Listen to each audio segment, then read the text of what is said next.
त्यसपछि अनि यताको पोखरीको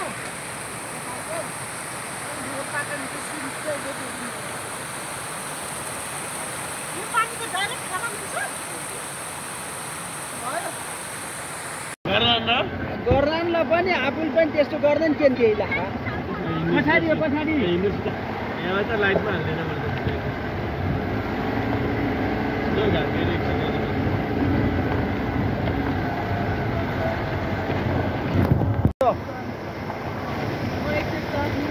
खानापिना पनि कस्तो हुन्छ नि त्यहाँ त्यो कुकिङमा त भित्रै खाना भित्रै सबै गराउँदा भाइ त्यो ठिक हो के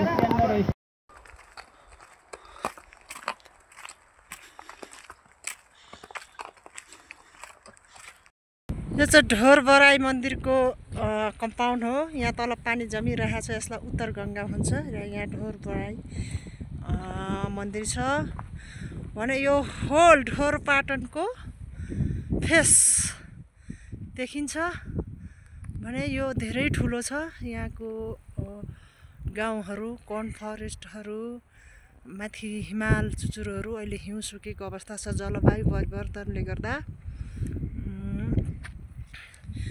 यहाँबाट चाहिँ ढोरपाटनको वास्तविक रूप यसरी हेर्न सकिन्छ। यहाँ तल सबै घोडाहरू चरिरहेको अवस्था छ। घोडा चढेर रमाउनेहरूको डोमेस्टिक टुरिस्टहरू त्यत्तिकै देखिन्छ भने यहाँ यो धेरै परतिर मन्दिर गुम्बा पनि छ र मेन ढोरपाटनको बजार यसलाई भनिन्छ। अनि यहाँदेखि धेरै उता गयो भने अर्कै छेन्ताङ भन्ने गाउँहरू पनि कति राम्रो पाइन्छ जहाँ टुरिस्टहरू हिँडिरहेको घुमिरहेको अवस्थाहरू छ। यो डाँडाकाँडा यो अवस्थाहरू, यहाँ जङ्गलहरू, यस्तो बाटोहरू कच्ची बाटोको अवस्था छ। ढोरपाटनको सर्टकटमा सुरुवाती फेस काठमाडौँबाट आउँदा यही बाटो हुँदै ढोरपाटनको मेन होमस्टेतिर प्रवेश गर्ने बाटो यो।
आज त नापजाप गर्ने भन्दा अलि हतारेर निस्किन खोजिरहेको थिएँ होइन। हेलो ढोरपाटन, अनि त्यो नापजाप ढोरपाटन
पाटनको छेन्जुङ गाउँमा छु र मान्छेहरूले भन्छ छ्यान्टुङ।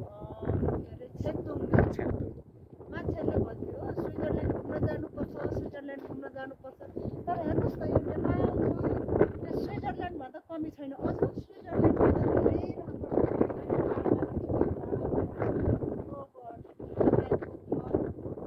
अनि यो वन फरेस्टहरू यो घरको डिजाइनहरूले गर्दा चाहिँ कति नै स्विजरल्यान्डमा भन्दा पनि धेरै बेस्ट ठाउँ छ आउनुहोस् नेपालमा घुम्नुहोस् आनन्द लिनुहोस्